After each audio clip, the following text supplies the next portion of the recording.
और छतरपुर में बाबा बागेश्वर की यात्रा के बाद एमपी में एक और संत सामाजिक समरसता यात्रा निकालने जा रहे हैं। 6 दिसंबर से 4000 किलोमीटर की शुरू होने जा रही नर्मदा परिक्रमा के दौरान सामाजिक समरसता और पर्यावरण बचाने का संदेश दिया जाएगा।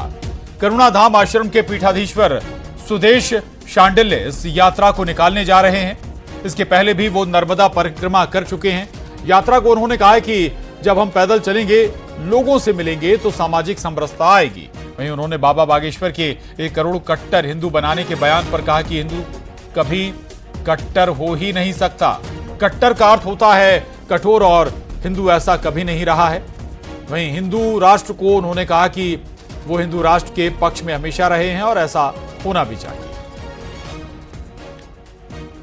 जी, एक लंबी यात्रा आप निकाल रहे हैं, क्या इसका उद्देश्य रहेगा? सामाजिक समरसता के साथ साथ पौधे भी लगाए जाएंगे, किस तरीके से जन जागरण करेंगे आप? देखिए, सबसे पहली चीज तो यह है कि परिक्रमा का जो उद्देश्य है वो नितांत धार्मिक आध्यात्मिक है।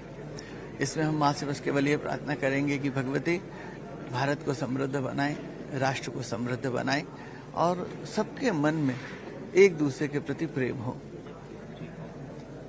तो ये यात्रा जो रहेगी, आप पर्यावरण को लेकर भी लोगों को जगाएंगे, सामाजिक समरसता भी लगाएंगे, तो कैसे ये सब संभव रहेगा? देखिए, पैदल चलना है, वाहन से तो चलना नहीं, पैदल चलना है। पैदल चलेंगे तो लोगों से मिलना भी होगा, लोगों से चर्चा भी होगी। अभी एक युवा संत पंडित धीरेन्द्र शास्त्री ने एक यात्रा निकाली, उन्होंने कहा कि सामाजिक समरसता लानी है, हिंदू राष्ट्र बनाना है। इसके साथ ही उन्होंने कहा कि हिंदुओं को अब कट्टर होना पड़ेगा। आप इनके इस बयान को कैसे देखते हैं? देखिए, ये हमारे स्वभाव में नहीं है कि हम कट्टर हो पाए। हाँ, हम नकली कट्टरता ओढ़ कर तिलक लगा के और फेटा बांध के हम चिल्ला जरूर सकते हैं थोड़ी देर, लेकिन ये सनातन के स्वभाव में ही नहीं है कि कट्टर हों। कट्टर का अर्थ होता है कठोर, और कठोर टूटता है। लेकिन सर, एक जो बयान लगातार आता है कि कटेंगे तो बटेंगे, बांग्लादेश का उदाहरण दिया जाता है। देश में हिंदू एकजुट रहे, उसको लेकर किस तरीके से साधु संतों को आगे आना चाहिए? देखिए, एकजुटता तो जरूरी है, निश्चित रूप से जरूरी है, लेकिन आप पूरा हिंदुस्तान का इतिहास उठा के देखिए, क्या कभी हिंदू हमलावर हुआ? कभी नहीं हुआ। तो एकजुट होने का अर्थ हमला करना नहीं है कि हम एकजुट हो जाएंगे तो हम हमला करने लगेंगे ना। एकजुटता केवल इसलिए है कि ताकि शांति स्थापित रहे। तो ये पंडित शांडिल्य महाराज जी, इनका साफ तौर पर कहना है कि शांति स्थापित करने के लिए एकजुट रहना बहुत जरूरी है। कैमरा जत्तावर के साथ शैलेश सिंह, न्यूज़ 18 भोपाल।